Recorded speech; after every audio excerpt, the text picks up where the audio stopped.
ओम शांति। आज बाबा ने कहा, मीठे बच्चे, निश्चय करो कि हम आत्मा हैं। ये हमारा शरीर है। इसमें साक्षात्कार की तो कोई बात ही नहीं है।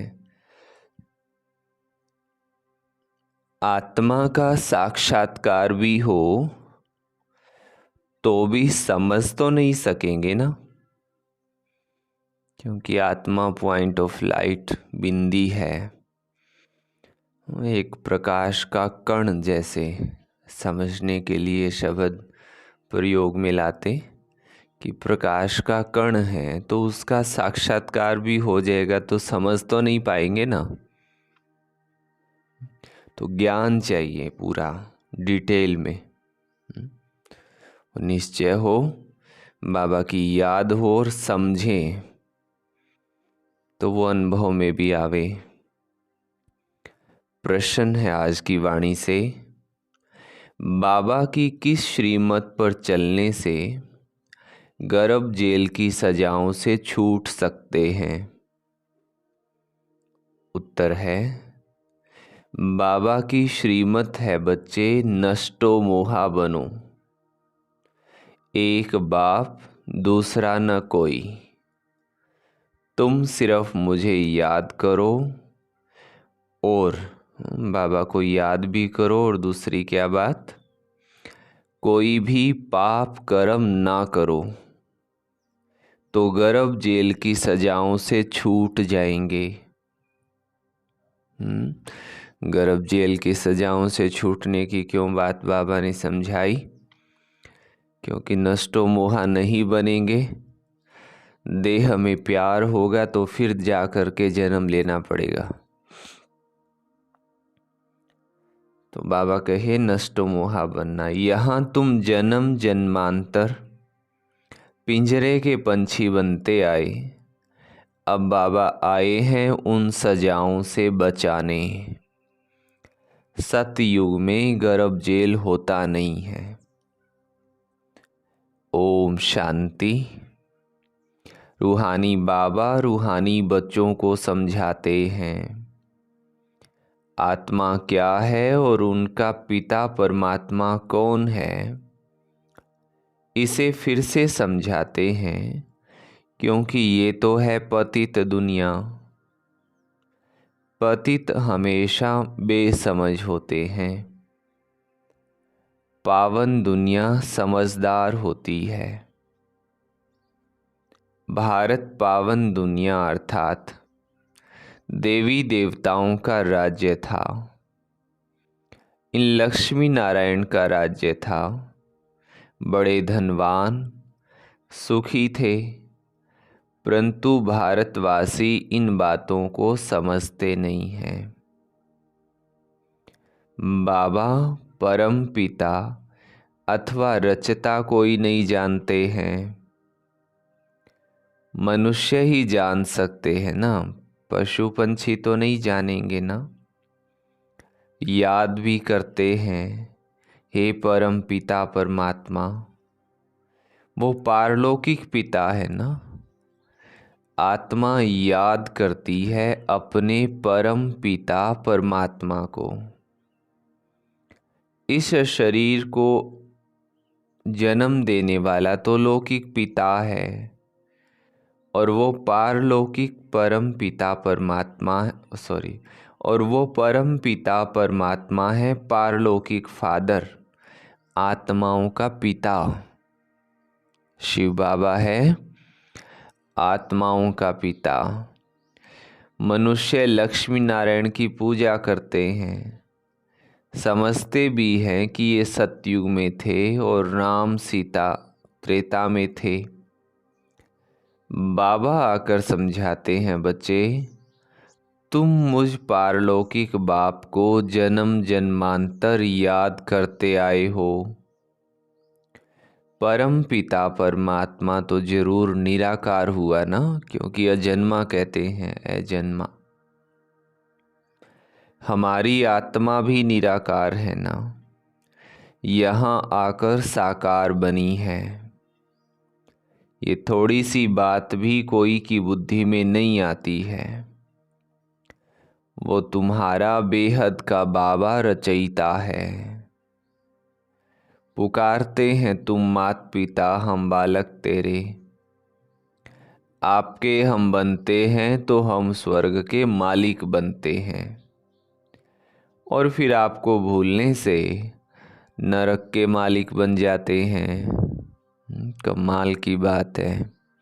बाबा का बनते तो स्वर्ग को भी छू लेते हैं, पा लेते हैं, और बाबा को भूलने से कितना दुखी परेशान हो जाते हैं।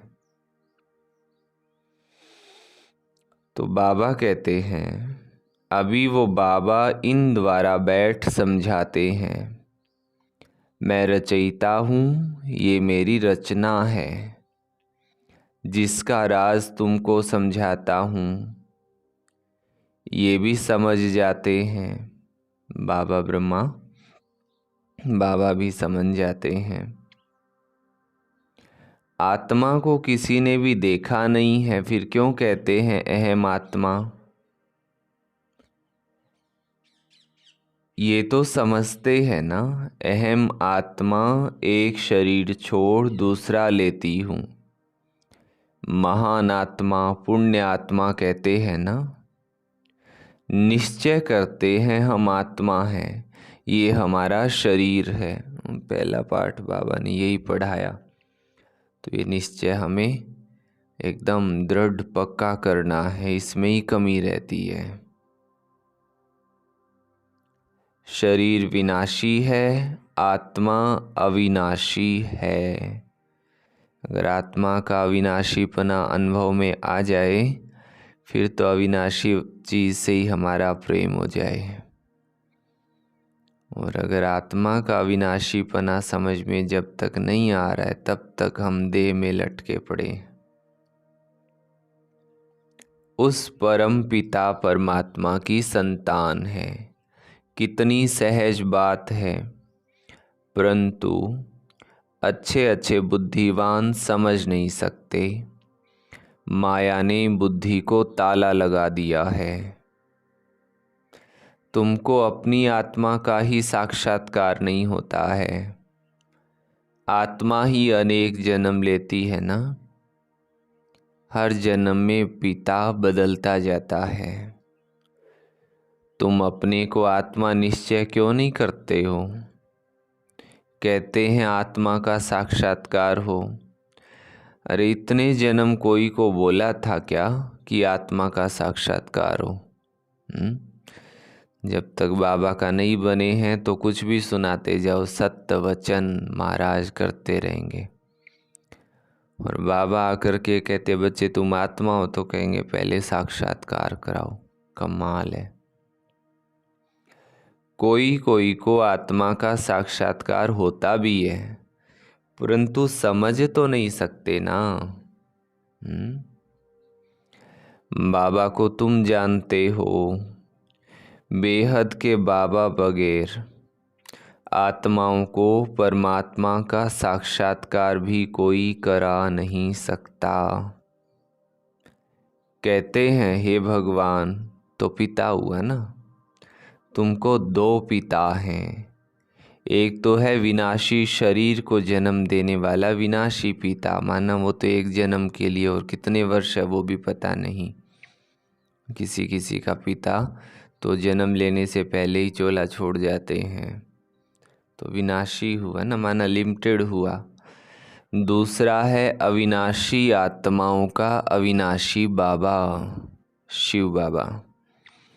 तुम गाते हो तुम मात पिता हम बालक तेरे, उनको याद करते हो तो जरूर वो आया होगा ना। जगत अम्बा और जगत पिता बैठे हैं, राजयोग सीख रहे हैं। वैकुंठ में लक्ष्मी नारायण का राज्य था, वो भी भारत में ही थे ना। मनुष्य समझते हैं ऊपर वैकुंठ में, मनुष्य समझते हैं ऊपर कहाँ स्वर्ग होगा। अरे लक्ष्मी नारायण का यहाँ यादगार है तो जरूर यहाँ ही राज्य होगा ना, ऊपर कहाँ होगा। ये देलवाड़ा मंदिर तुम्हारा अभी का यादगार बना हुआ है। तुम राजयोगी हो। अधर कुमार, कुमारियाँ सब यहाँ बैठे हैं। उनका यादगार फिर भक्ति में बनता है। देलवाड़ा नाम का भी कोई अर्थ होगा ना। दिल लेने वाला कौन है, हाँ? दिल संभालने वाला कौन है इस दुनिया में। ये आदि देव और आदि देवी भी राजयोग सीख रहे हैं। ये भी याद करेंगे उस परम पिता निराकार परमात्मा को। वो है ऊंचे से ऊंच ज्ञान सागर। एक ईश्वर ही हमारे दिल की संभाल अच्छे से कर सकते हैं, बाकी तो मनुष्यों के वश का नहीं है। और मनुष्य बेचारे चाहें किसी का दिल संभालना तो भी परिस्थितियां ऐसी बनती हैं कि वो संभाल नहीं सकते। कुछ चाहते नहीं, कुछ चाहते हैं तो संभाल पाते नहीं हैं। इसलिए दिल हमें बाबा से लगाना है। नहीं लगता है तो पूरा पुरुषार्थ करना है दिल लगाने का, है ना। ये जरूरी है। तो बाबा कहते हैं ये मंदिर कब बना, क्यों बना, किनका यादगार है, कुछ भी जानते नहीं हैं। देवियों आदि के कितने नाम लेते हैं, काली, दुर्गा, अन्नपूर्णा। अब सारे विश्व की अन्नपूर्णा कौन होगी? कौन सी देवियां अन्न की पूर्ति करती हैं तुम जानते हो? भारत स्वर्ग था, वहाँ तो अथाह वैभव रहते हैं, जबकि अभी ही 80-90 वर्ष पहले 10-12 आने मन अनाज मिलता था, तो उससे पहले कितनी सस्ताई होगी।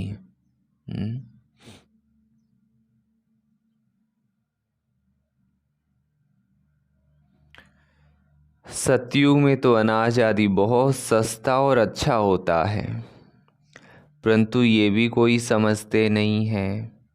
बाबा आकर तुम आत्माओं को पढ़ाते हैं। आत्मा इन कर्मेंद्रियों से सुनती है। आत्मा को ही आंखें मिली हैं देखने के लिए, कान मिले हैं सुनने के लिए। बाबा कहते हैं मैं निराकार भी इस शरीर का आधार लेता हूँ। मुझे सदैव शिव ही कहते हैं। मनुष्यों ने बहुत नाम रख दिए हैं, रुद्र, शिव, सोमनाथ, परंतु मेरा एक ही नाम शिव है। शिवाय नमः भक्त भगवान को याद करते आए हैं। उनको 2500 वर्ष हुए हैं। भक्ति मार्ग में पहले अव्यभिचारी भक्ति थी, अभी तो तुमने ठीक कर भीतर में डाल दिया है। अभी इस भक्ति का अंत है। सबको वापस ले जाने मैं आया हूँ। ये पुरानी दुनिया ख़त्म होनी है। टूट फूट होने से पहले बाबा हमें तैयार कर रहे हैं, तो कितना प्रेम वो हमसे करते हैं। बॉम्ब्स बने हुए हैं तो कितने में सब खलास हो जाएंगे। सतयुग में कितने थोड़े सिर्फ 9 लाख होंगे, बाकी इतने सब कहाँ जाएंगे। ये लड़ाई भूकंप आदि होगी, विनाश तो जरूर होना है।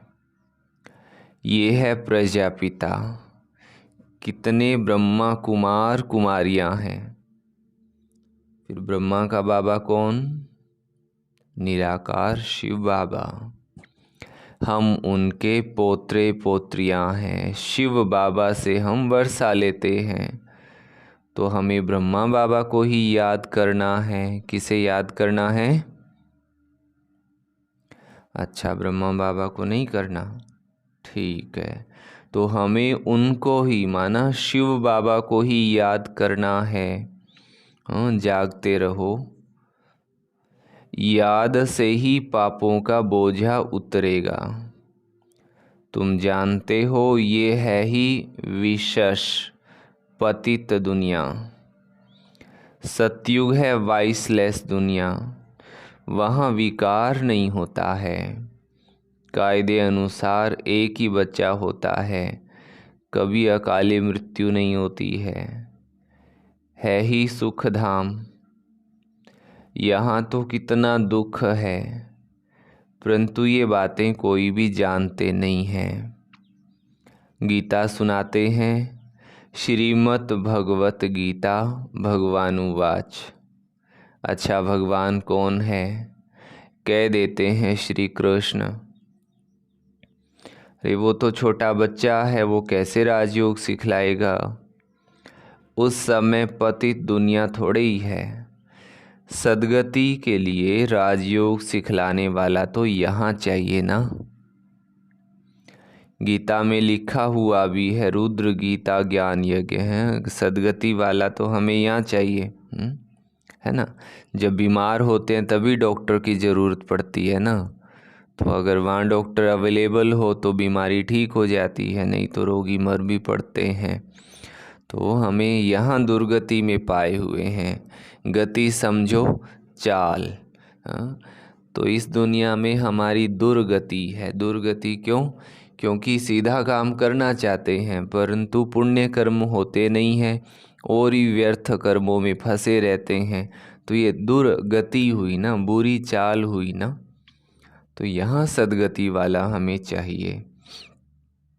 गति को स्पीड भी कहते हैं। तो इस दुनिया में आप देखिए, बुरे काम कितने जल्दी जल्दी होते हैं, स्पीड कितनी फास्ट है। और पुण्य कर्म आप करना चाहो, चलो आप इतना ही सोच लो कि आज मैं आधा घंटा स्पेशल अलग से योग करने वाला हूँ, वाली हूँ, तो आप वो नहीं कर पाएंगे। वो कर ही नहीं पाएंगे, इतना विघन पड़ेगा उसमें। और अब किसी से बात हो जाए, आपने सोचा नहीं है मुझे लड़ाई करना, पर आप फट से लड़ाई कर लेंगे, गुस्सा आ जाएगा।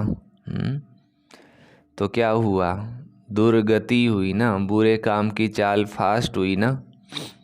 तो अब हम सब दुर्गति में हैं। सदगति वाला बाबा भी हमें यहीं चाहिए। श्री कृष्ण गीता ज्ञान यज्ञ तो है नहीं। ये ज्ञान यज्ञ कितने वर्षों से चलता आ रहा है, इनकी समाप्ति कब होगी? जब सारी सृष्टि इसमें स्वाहा होगी। यज्ञ जब समाप्त होता है तो उसमें सब कुछ स्वाहा करते हैं ना। ये यज्ञ भी अंत तक चलता रहेगा।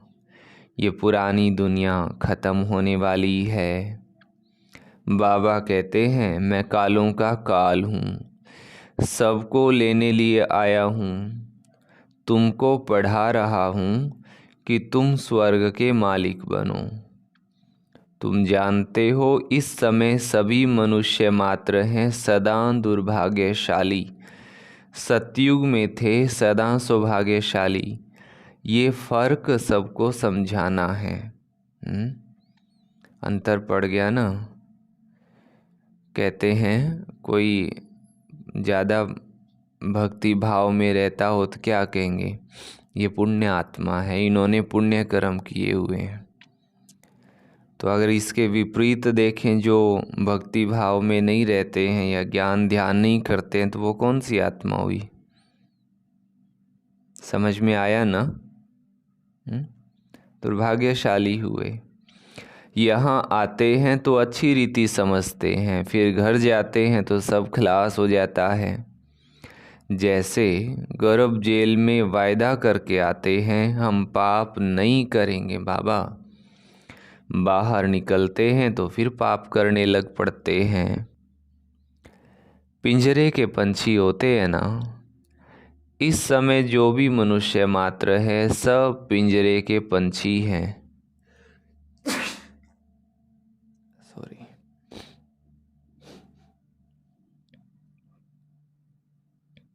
घड़ी घड़ी गर्भ जेल में जाकर सजाएं खाते हैं, बाबा कहते हैं अभी तुमको गर्भ जेल बर्ड बनने से छुड़ाते हैं। सतयुग में गर्भ को जेल नहीं कहेंगे। तुमको इन सजाओं से बचाने आया हूँ।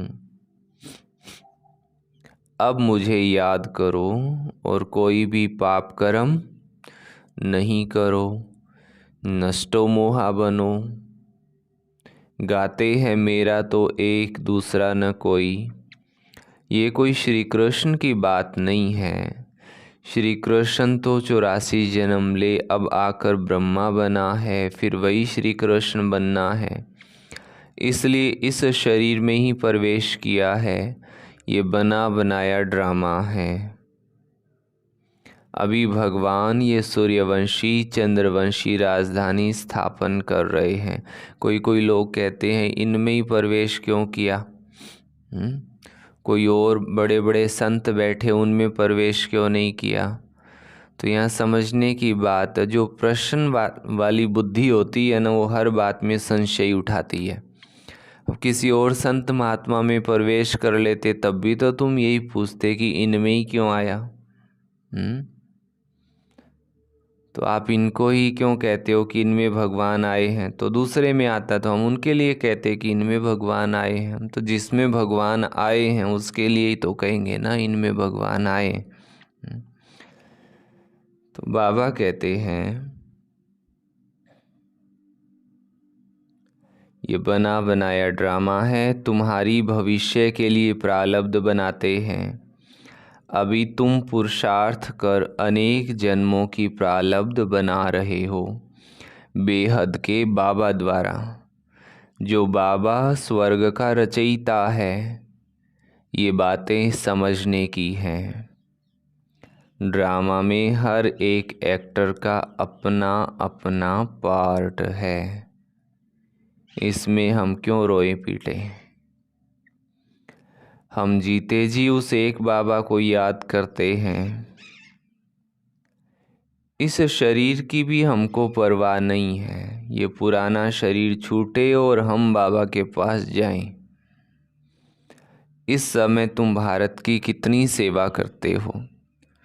तुम्हारे ही नाम गाए हुए हैं अन्नपूर्णा, दुर्गा, काली आदि आदि। बाकी काली कोई ऐसी भयानक शक्ल वाली व गणेश सूंड वाला थोड़े ही होता है। मनुष्य तो मनुष्य ही होते हैं। अब बाबा समझाते हैं मैं तुम बच्चों को इन लक्ष्मी नारायण जैसा बना रहा हूँ। श्री गणेश को भी सूंड वाला दिखाते हैं, बड़े बड़े कान दिखाते हैं, तो वो भावार्थ है उनमें। ऐसे नहीं कि कोई देवता को दिखाते ना। महादेव तो सब देवों के देव हैं, महादेव शंकर जी तो सब देवों के देव हैं, तो उनमें ज्ञान भी बहुत होगा। तो फिर वो छोटी सी बात के लिए, वो तो बड़ी बात के लिए भी गुस्सा नहीं कर सकते। अब कहते ही हैं भोलानाथ, तो भोले को कभी गुस्सा आता ही नहीं है ना। जो चतुर बुद्धि होंगे उनको गुस्सा आता है, तो भोले को पहली बात गुस्सा आता नहीं। आए तो भी वो गर्दन थोड़े काटेंगे।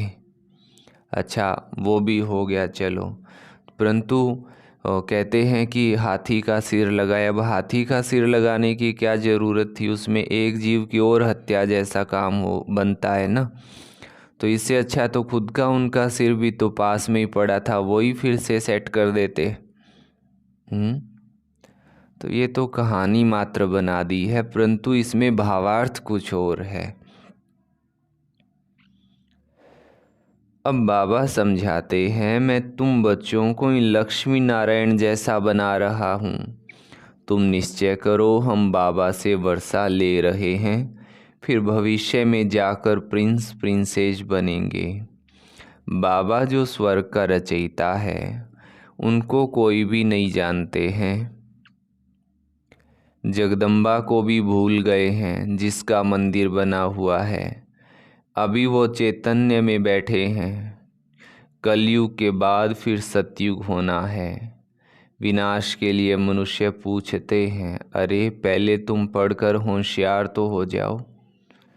महाभारत लड़ाई तो बरोबर हुई थी, जिसके बाद ही स्वर्ग के द्वार खुले थे, तो अब इन माताओं द्वारा स्वर्ग के द्वार खुल रहे हैं। वंदे मातरम गाते हैं ना, पावन की ही वंदना की जाती है। माताएं दो प्रकार की होती हैं। एक है जिस्मानी समाज सेवक और दूसरी है रूहानी समाज सेवक। तुम्हारी है ये रूहानी यात्रा। तुम जानते हो हम ये शरीर छोड़ वापस जाने वाले हैं। भगवानुवाच मन मना भव। मुझ अपने बाबा को याद करो। हमें याद किसे करना है? एक प्यारे प्यारे शिव बाबा को। श्री कृष्ण बच्चा तो ऐसे नहीं कहेंगे ना, उनको तो अपना पिता है। मन मना भव का अर्थ कोई भी नहीं जानते हैं। ये तो बाबा कहते हैं मुझे याद करो तो विक्रम विनाश होंगे और उड़ने के लिए पंख मिल जाएंगे। अभी तुम पत्थर बुद्धि से पारस बुद्धि बनते हो। रचता बाबा तो सबका एक ही है। आदिदेव और आदि देवी के मंदिर भी हैं। तुम उनके बच्चे यहाँ राजयोग सीख रहे हो। यहाँ ही तुमने तपस्या की थी। तुम्हारा यादगार सामने खड़ा है। लक्ष्मी नारायण आदि को राजाई कैसे मिली? उनका ये मंदिर है। तुम हो राज ऋषि। कौन हम बाबा के बच्चे? राज ऋषि। राजाई प्राप्त करने व भारत का फिर से राज्य भाग्य पाने लिए तुम पुरुषार्थ कर रहे हो। तुम भारत में स्वर्ग की राजाई स्थापन करते हो अपने तन मन धन से सेवा करके। बाबा की श्रीमत द्वारा तुम पतित रावण राज्य से सबको मुक्त करते हो, आज़ाद करते हो। बाबा है मुक्तिदाता, दुख हरता, सुख करता। तुम्हारे दुख हरने के लिए पुरानी दुनिया का विनाश कराते हैं। तुमको दुश्मन पर विजय पहनाते हैं तो तुम माया जीत जगत जीत बनेंगे। तुम कलप कलप राज्य लेते हो और फिर गंवाते हो। ये है रुद्र शिव का ज्ञान यज्ञ, जिससे ये विनाश ज्वाला निकली है। वो सब विनाश हो जाएंगे और तुम सदा सुखी बन जाएंगे। दुख शुरू होता है द्वापर से।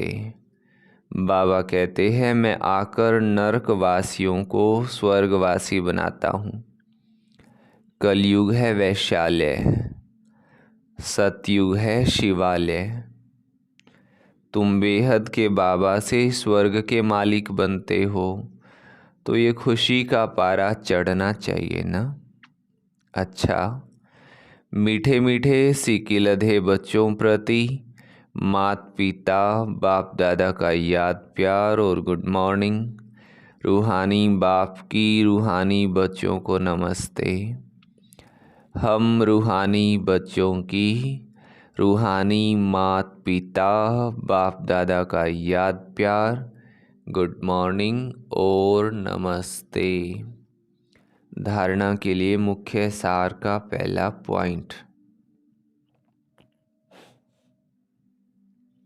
जीते जी बाबा को याद कर वर्षे का अधिकार लेना है। किसी भी बात की परवाह नहीं करनी है, क्योंकि परवाह थी पार ब्रह्म में रहने वाले की। वो हमें मिल गए, बस उनके श्रीमत की हमें परवाह रखनी, बाकी और कुछ सोचने करने का नहीं। दूसरी बात है, श्रीमत पर अपने तन मन धन से भारत को स्वर्ग बनाने की सेवा करनी है। गर्भगृहस्थ में रहते हैं, तन भी लगाते, मन भी लगाते, धन भी लगाते, परंतु अब ईश्वरीय सेवा में भी हमें अपना तन लगाना है, मन भी लगाना और धन भी लगाना है, और सबको रावण से आज़ाद होने की युक्ति बतानी है। वरदान दिया बाबा ने, योग ज्वाला द्वारा विश्व के कीचड़े को भस्म करने वाले विश्व परिवर्तक भव। योग ज्वाला अर्थात श्रेष्ठ संकल्पों की शक्ति व लगन की अग्नि द्वारा ही अपवित्रता रूपी कीचड़े को भस्म कर सकते हो। जैसे देवियों के यादगार में दिखाते हैं कि ज्वाला से आसुरी शक्तियों को ख़त्म कर दिया। ये यादगार अभी का है, तो पहले ज्वाला रूप बन आसुरी संस्कार स्वभाव सब कुछ भस्म कर संपूर्ण पावन बनो, तब योग और पवित्रता की ज्वाला से विश्व के कीचड़े को भस्म कर विश्व परिवर्तन के निमित्त बनेंगे। पहले तो स्वयं की सफाई चाहिए, है ना। स्लोगन है, आज्ञाकारी वो है जो मनमत परमत से मुक्त रहे, सदा श्रीमत पर चलता है। अच्छा, सभी को ओम शांति। और आज का सोमान है, मैं आत्मा विश्व परिवर्तक हूँ। कौन सी आत्मा हूँ? विश्व परिवर्तक। अच्छा, ओम शांति। कमेंट बॉक्स में भी सभी ओम शांति जी जरूर लिखना। सभी को प्रेम सहित ओम शांति जी।